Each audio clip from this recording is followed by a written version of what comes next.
Hi అండి. అందరికీ కూడా పుట్టగానే అన్ని పనులు వచ్చేవి కదండీ! ఉండే కొద్దీ అందరం కూడా అన్నీ నేర్చుకోవాలి. అందులోనూ ఆడపిల్ల అయితే అన్ని పనులు నేర్చుకోవాలి అంటారు కదా! బిఫోర్ మ్యారేజ్ ఎలాగున్నా ఆఫ్టర్ మ్యారేజ్ అయితే ఖచ్చితంగా అన్నీ నేర్చుకోవాల్సిందే.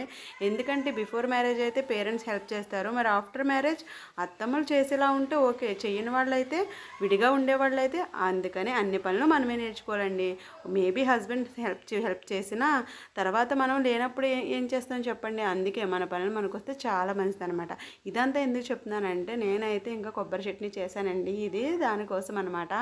ఇంకా కొబ్బరికాయలు ప్రతి ఒక్కరికి చెక్క తీయడం అనేది చాలా కష్టం. చాలా కష్టపడుతూ ఉంటారు చెక్క తీయడానికి.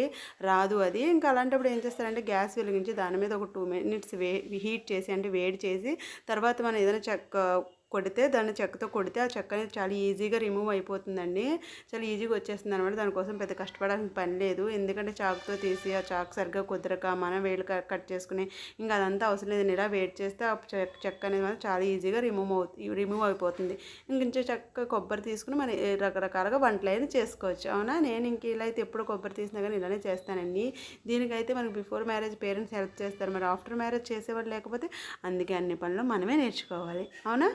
ఇంక ఈరోజైతే నేను కొబ్బరి చట్నీ చేశానండి మా లంచ్లోకి. అంటే బీరకాయ పెసరపప్పు కర్రీతో పాటు ఇది చేశాననమాట. కొంచెం స్పైసీగా చాలా బాగా వచ్చింది చట్నీ అయితే మాత్రం. నేను ఇప్పుడు చేసిన ఇలానే చేస్తాను. మీకు కూడా ఐడియా ఇస్తే ఖచ్చితంగా లైక్ చేయండి, షేర్ చేయండి, సబ్స్క్రైబ్ చేసుకోండి మన ఛానల్ని. Bye bye.